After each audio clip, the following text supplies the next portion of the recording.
7 mois après le lancement de la 4e phase du programme Tujenga Amani, mise en œuvre par l'ONG Action pour la paix et la concorde, il a été organisé à Bukavu en date du 22 et 24 février 2020 une retraite stratégique dans le cadre de ces programmes. Ceci avec l'appui technique et financier du département fédéral des affaires étrangères suisses. Au niveau global, il s'agit de mener des réflexions d'amélioration de l'approche méthodologique Tujenga Amani. Ont pris part à cette réflexion les membres du staff APC impliqués dans la mise en œuvre des actions du programme Tujenga Amani et du projet Jeunesse engagée pour la paix au Sud Kivu, les membres du département fédéral des affaires étrangères suisses impliqués dans la mise en œuvre du programme Tujenga Amani et le membre de l'organisation Initiative pour un leadership cohésif, membre de la coalition Tujenga Amani. Quid de l'approche Tujenga Amani? Cette stratégie qui vise à construire une résilience communautaire, lieu géographiquement bien défini. À 7 mois de la mise en œuvre de la 4e phase du programme, Robert Bachmann a voulu également comprendre les chocs qu'ont subis les programmes. Comment ces chocs externes ont évolué. L'exemple du territoire de Calais, ces éléments de CNRD, il y en a ceux-là qui sont infiltrés dans les populations autochtones, Hutus et Tutsis vivant sur les territoires. Il y a les autres communautés comme par exemple les Batembo qui ont commencé à fustiger parce qu'ils ont estimé que les populations autochtones des Hutus et Tutsis sont complices au fait de l'envahissement des CNRD au sein de leur territoire. Les acteurs, pour la plupart des cas étatiques, ils n'étaient pas vraiment favorables au contexte. Et surtout que l'approche Tujenga Amani était une approche qui était en train de mettre à la disposition de la communauté la résolution pacifique des conflits à travers le dialogue. Lorsqu'un dossier à caractère coutumier, foncier ou minier est entre les mains d'une autorité étatique, pour lui c'est une occasion de se faire de l'argent. Est-ce que le fait d'avoir commencé un processus dans Tujenga Amani avec beaucoup d'actions sur la démobilisation et que le gouvernement ait tendance à créer cela comme une structure, je ne sais pas, c'est parallèle au STAREC ou comment. Est-ce que pour le moment ça ne sera pas parmi les chocs? Effectivement, il y a toute une série de défis parmi lesquels je pense la plus principal, c'est cette rivalité ou compétition pour l'accès au financement. Il y a aussi les approches. Finalement, sur cette coordination du dialogue intercommunautaire, c'est peut-être moins nécessaire que j'avais pensé.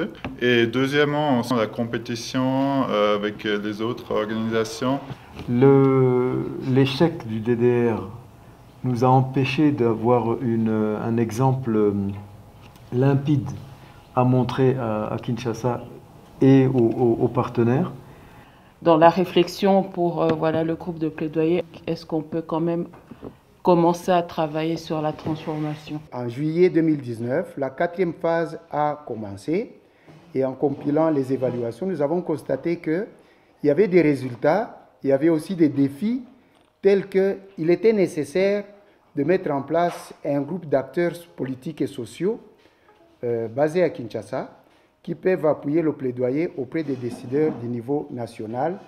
Il y a une capacité qui est ignorée par le programme Tujenga Amani, APC, ILC, et même l'ambassade de Suisse, à mon avis aussi. La réserve dont on dispose pour rendre, par exemple, des députés à Kinshasa beaucoup plus capables de donner de la substance à leur contribution au débat parlementaire, par exemple, en leur donnant l'occasion de participer à des rencontres. Un défi, on est en face des acteurs qui pensent un DDR communautaire, mais au niveau de l'État, ils ne sont pas dans cette logique-là.